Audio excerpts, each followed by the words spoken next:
Hello, friends. The 715th day of the war between Russia and Ukraine continues. Before starting the video, I would like to quote a Ukrainian Telegram channel with whose opinion I completely agree. For the most part, now the information supplied from the front is quite disappointing and looks like some kind of information and psychological operation of the enemy. But unfortunately, these are realities, without rose-colored glasses and victories. Now the active phase of Russian assaults, equipment, and the enemy has enough personnel, writes the Telegram channel. The head of the military administration of Avdiivka, Barabash, said that the city was under attack from all sides. There is not a single part of our city that is more or less calm, Barabash said, noting that the Russians are storming Avdiivka with a very large number of forces. Let me remind you that before the Russian invasion, about 33,000 people lived in Avdiivka. Now, according to Barabash, the city's population is less than 950 people. Meanwhile, the situation in Avdiivka for the Ukrainian armed forces is deteriorating as Russian troops continue to advance in the north of the city. The Ukrainian military resource Deep State wrote last night that the Russians crossed the railway bridge yesterday, and today they are already trying to get through the private sector towards the motor depot and the sign at the entrance to Avdiivka. Every day, developments are becoming saturated with Russian military personnel. As of yesterday evening, the Russians have captured about 18% of the city's territory and continued to put pressure, of course. Now someone will come out and begin to refute, but the territories will not return from this, wrote Deep State. According to data from the Ukrainian side, Stepove had enemy attempts to advance, but all of them were unsuccessful. Deep State writes in its latest report that in Avdiivka itself the situation is critical and chaotic. The enemy continues to advance in the private sector along Nezalezhnosti and Sopronova streets. In the area of the railway bridge, the Russians have partial success and storm positions at the datas in the direction of the steel at the entrance to the city, and in the area of the motor depot. The Russians actively climbed along the highway, but suffered losses and retreated. Chaos reigns in the private sector, and the engineering and fortification structures have become unprepared for fighting in urban conditions. Unfortunately, fires that were formed due to strategic miscalculations have to be extinguished with human lives. It should be understood that the Russians have not yet deployed the main forces in the area. Therefore, the question arises of how to stop them.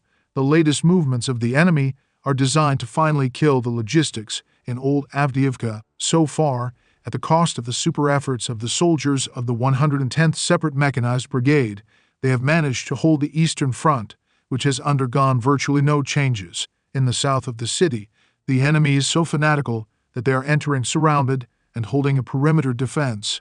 There is no living place here. This is what the fighters themselves say about the city, writes Deep State. That is, apparently, the Russians decided to take Avdiivka into that small cauldron after they failed to break through the defenses of the Ukrainian armed forces on the flanks to the northwest, near Stepove and Berdychi, and to the west of Avdiivka. Now they are delivering the main blow to the south of the coke plant between it and the quarry, where, judging by reports from both Russian and Ukrainian Telegram channels, they were able to break through the defenses and make significant progress, coming close to the road along which the garrison is supplied. And from the south they are trying to break through from the Tsar's Hunt area to the Kimik microdistrict with high-rise buildings, which is key for the defense of Avdiivka, also known as the Ninth Quarter.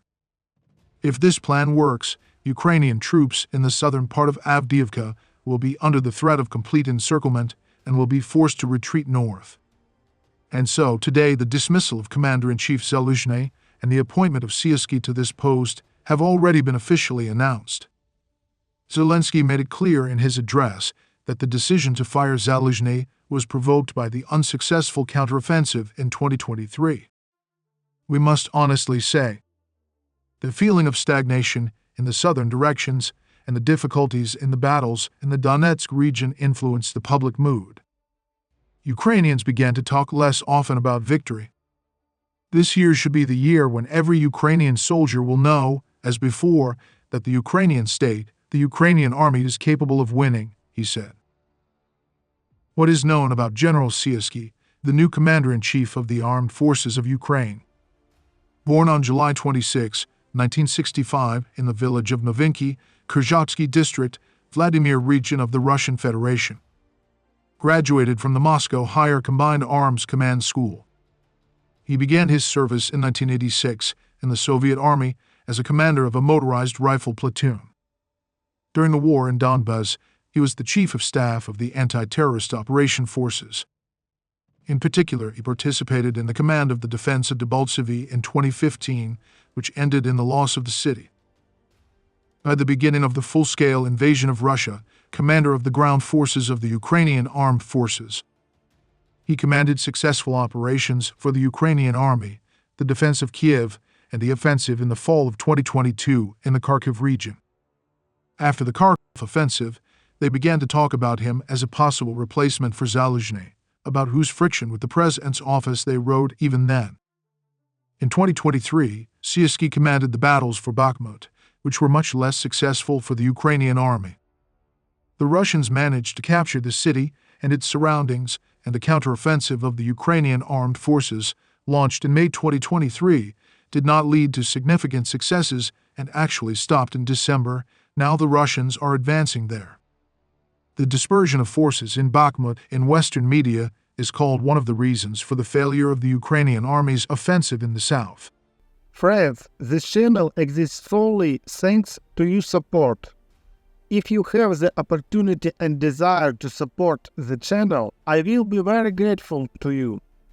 Thank you very much and see you in the next video.